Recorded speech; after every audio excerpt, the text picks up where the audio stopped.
বাবা দেখো আমি কাকে নিয়ে এসেছি বাবা। কাকে নিয়ে আসলি বাবা? সে বিখ্যাত টিকটকার বান্ধবী ললিতাকে। বাবা আমি জানতাম তুই আমার দুঃখটা বুঝবি। যখন তোর মা মারা যায় তখন তোর বয়স ছিল 2 বছর।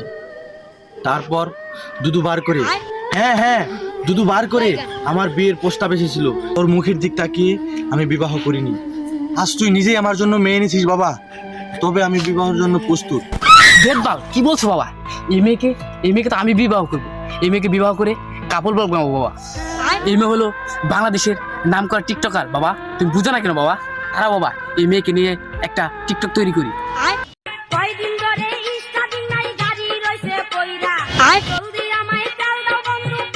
শেষ পর্যন্ত তুই বাবা বউ ব্যবসা নিয়ে বললি, তবে আমি এই বিবাহ মানি না। কি বলছো বাবা?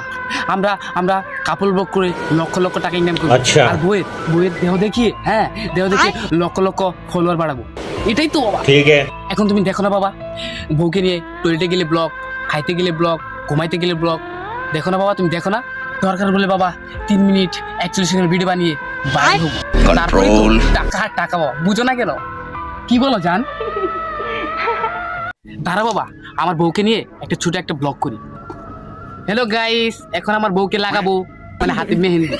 কি বলো জান? আমাকে কিন্তু 1 মিলিয়ন ফলোয়ার ডান করে দিতে হবে, না কিন্তু আমি করতে দেবো কি জান? ব্লগ। জান দরকার বলে গাজীপুর টিকটক ভিডিও তৈরি করবো, তাও তোমাকে 1 মিলিয়ন ফলোয়ার ডান করে দিব। ওকে জান। শুরু থেকে আশা ছিল তোকে আমি ডক্টর ইঞ্জিনিয়ার বানাবো, আর তুই শেষ পর্যন্ত বউ ব্যবসায় নিয়ে বললি। ছি বাবা ছি, তুই আমাকে বাবা বলে ডাকতে পারবি না। আজ থেকে তুই আমাকে বাবা বলে ডাকতে পারবি না। দূর হ চোখের সামনে থেকে, দূর হ দূর হ। এই 22 বছর বয়সে তুমি কি দিয়েছো বাবা? একটা গাড়ি, একটা বাড়ি, কিছু দিতে পারোনি তুমি। আজ আমি বিবাহ করে অনেক বড় হব, কাপড় ব্লগ করবো, অনেক টাকা কামাবো, অনেক বড় প্রতিষ্ঠিত হবো বাবা। তোমার সমস্যা কোথায় বাবা? বলো আমাকে, বলো। তুই কি বললি? আমি তোকে কিচ্ছু দিতে পারিনি। এই জীবনে সবটুকু দিয়ে আমি তোকে বড় করেছি। আমি তোকে কিচ্ছু দিতে পারিনি। তুই বলতে পারলি? হ্যাঁ, এটা তুই বলতে পারলি? তুমি যতই কথা বলবো বাবা, তাও আমি কাপড় ব্লগ ছাড়বো না বাবা, আমি করতেই থাকবো। কি বলো জান? ওকে জান।